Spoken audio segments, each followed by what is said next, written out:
Phenol की अम्लीय प्रवृत्ति के बारे में पढ़ रहे थे हम, और हमने देखा है कि फिनोल अम्लीय होते हैं। अम्लीय गुण एल्कोहल और फिनोल दोनों में पाए जाते हैं, लेकिन फिनोल की अम्लीय प्रवृत्ति एल्कोहल की तुलना में अधिक होती है। उसके दो कारण हैं। पहला तो यह है कि फिनोल अपना H+ त्यागने के पश्चात फिनोक्साइड आयन बनाता है, जो कि अनुनादी संरचनाओं के कारण स्थायी होता है। दूसरा कारण यह है कि फिनोल में जो फेनिल वलय है उसका -I प्रभाव होता है। -I प्रभाव के कारण बहुत हाइड्रोक्सी समूह में से तेजी से H+ के रूप में बाहर निकल जाता है। नेक्स्ट आता है फिनोल की अम्लीय प्रवृत्ति पर प्रतिस्थापियों का प्रभाव, अर्थात फिनोल में बेंजीन वलय पर यदि कोई समूह जोड़ दिया जाए तो उसकी अम्लीय प्रवृत्ति पर क्या प्रभाव पड़ेगा।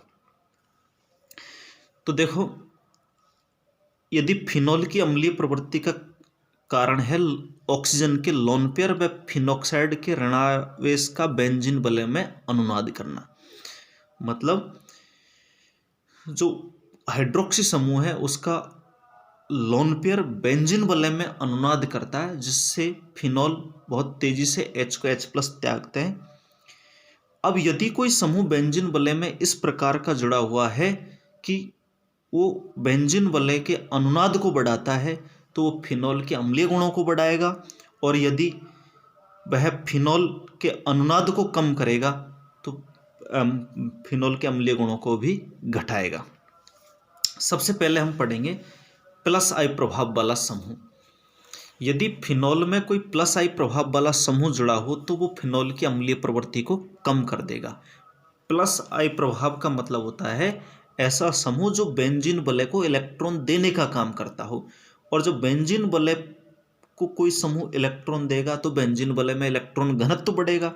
बेंजीन वलय में इलेक्ट्रॉन घनत्व बढ़ेगा तो वलय ऑक्सीजन से लोन पेयर को अपनी ओर नहीं खींचेगी, और जब ऑक्सीजन का लोन पेयर बेंजीन वलय की तरफ नहीं आएगा तो H+ के रूप में आसानी से बाहर नहीं निकलेगा, जिससे कि फिनोल की अम्लीय प्रवृत्ति का मान घट जाता है। जितना ज़्यादा +I प्रभाव होगा अम्लीय प्रवृत्ति उतनी ही कम होगी। जैसा उदाहरण देखो, ये फिनोल है, फिनोल की अम्लीय प्रवृत्ति सबसे ज़्यादा है। अब यदि बेंजीन वलय में एक मेथिल समूह जोड़ दिया जाए जिसका कि +I प्रभाव है तो अम्लीय गुण घट जाएंगे। अब इन तीनों में यदि क्रिसोल देखा जाए तो तीनों में मेटाक्रिसोल की अम्लीय प्रवृत्ति सबसे ज़्यादा, उससे कम पैरा की, और देन सबसे कम होती है ऑर्थो की। उसका कारण ये है कि ऑर्थो स्थिति पर प्रेरण प्रभाव या I प्रभाव सबसे अधिक होता है। अतः जब ऑर्थो स्थिति पर +I प्रभाव ज़्यादा होगा तो वहाँ पर अम्लीय प्रवृत्ति का मान सबसे कम होगा, इसलिए यहाँ पर आया। मेटा स्थिति पर किसी प्रकार का इलेक्ट्रॉनिक प्रभाव नहीं होता है, अतः इसकी अम्लीय प्रवृत्ति का मान अन्य से अधिक होता है। देन है +M प्रभाव वाले समूह। +M प्रभाव वाले समूह -I प्रभाव भी डालते हैं। ऐसे बहुत से समूह हैं जिनका +M प्रभाव के साथ साथ -I प्रभाव भी है, लेकिन हम सबसे पहले उन समूहों के बारे में पढ़ेंगे, ऐसे समूह जिनका +M प्रभाव ज़्यादा डोमिनेंट है -I से, अर्थात +M ग्रेटर देन -I। यदि फिनोल में NH2 समूह जुड़ा हो तो इसके दो विपरीत प्रभाव होंगे, एक तो -I व +M। चूँकि ऑर्थो स्थिति पर प्रेरण प्रभाव अधिक होता है जबकि पैरा स्थिति पर मीजोमेरिक या M प्रभाव अधिक होता है, अतः इसकी जो अम्लीयता का क्रम है वो इस प्रकार से होगा।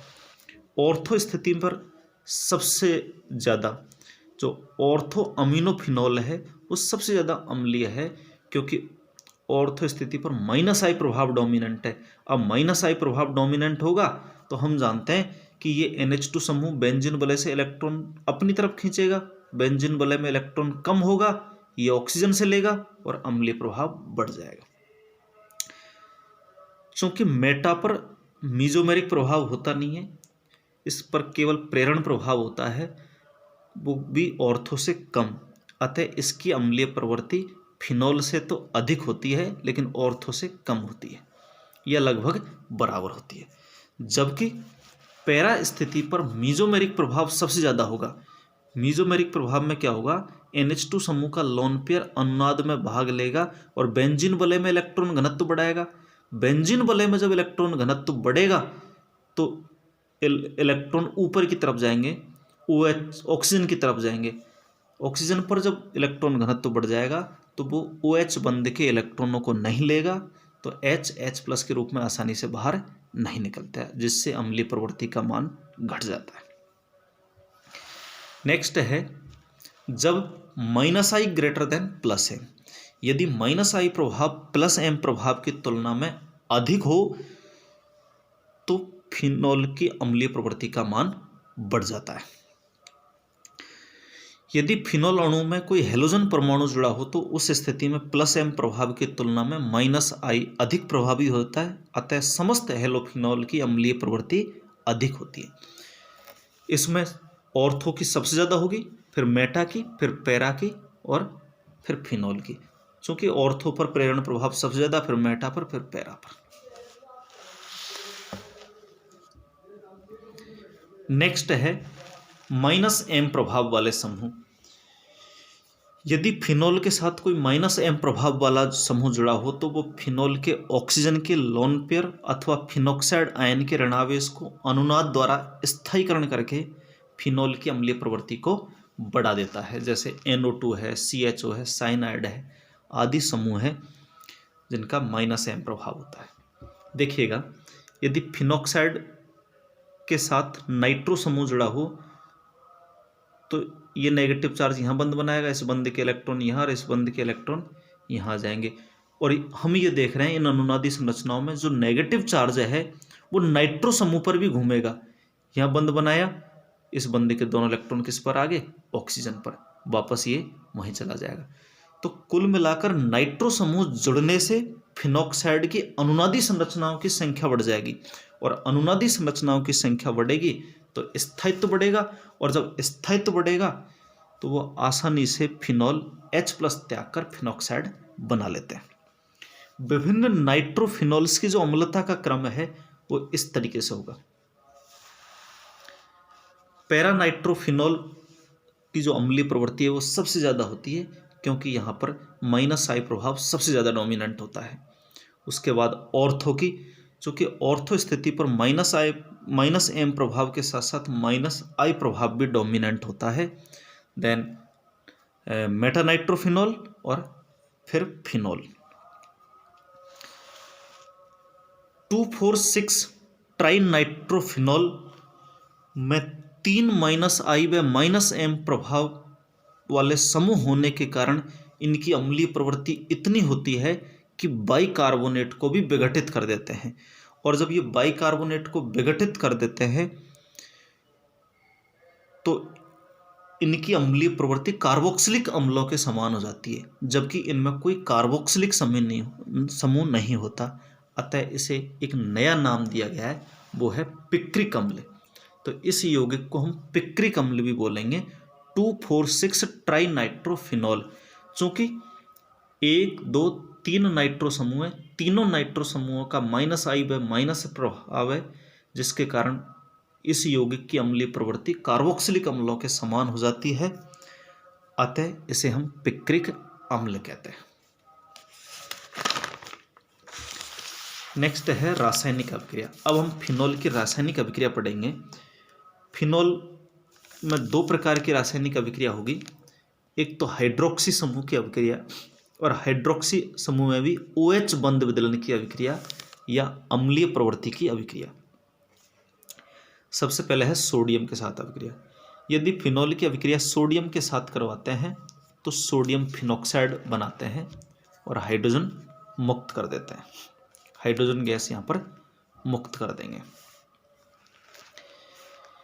नेक्स्ट है बेंजोलीकरण या शॉर्टन-बामन अभिक्रिया भी कहते हैं इसको हम। जब फिनोल की क्रिया बेंजोइल क्लोराइड के साथ करवाते हैं तो एरिल एस्टर बनते हैं। देखिएगा आप, ये फिनोल की अभिक्रिया बेंजोइल क्लोराइड के साथ करवाएंगे तो इसका H और ये Cl मिलकर के HCl बाहर निकल जाएगा और फेनिल बेंजोएट बनता है। फेनिल बेंजोएट बन जाएगा यहाँ पर। इसे शॉर्टन बामन अभिक्रिया भी हम कहते हैं। देन है ग्रिग्नार अभिकर्मक के साथ अभिक्रिया। फिनॉल ग्रिग्नार अभिकर्मक के साथ अभिक्रिया करके एल्केन मुक्त करते हैं। आप ध्यान दीजिएगा, ये ग्रिग्नार अभिकर्मक है, इसका विघटन होगा CH4- प्लस MgBr। ये CH4- इसके H को H+ के रूप में ले लेगा तो CH4 बना लेगा और मैग्नीशियम के साथ फिनॉक्साइड जुड़ जाएगा। नेक्स्ट है डाईएजोमेथेन के साथ अभिक्रिया। डाईएजोमेथेन के साथ क्रिया करके फिनॉल एनिसॉल बना लेते हैं। देखिएगा, इस फिनॉल की अभिक्रिया डाईएजोमेथेन के साथ करवाएंगे तो यहाँ से N2 बाहर निकल जाएगा, इस CH2 के साथ ये H जुड़ जाएगा तो CH3 में बदल जाएगा और ये एनिसॉल बना लेगा। क्या बना लेगा? एनिसॉल बन जाएगा यहाँ पर। Thank you.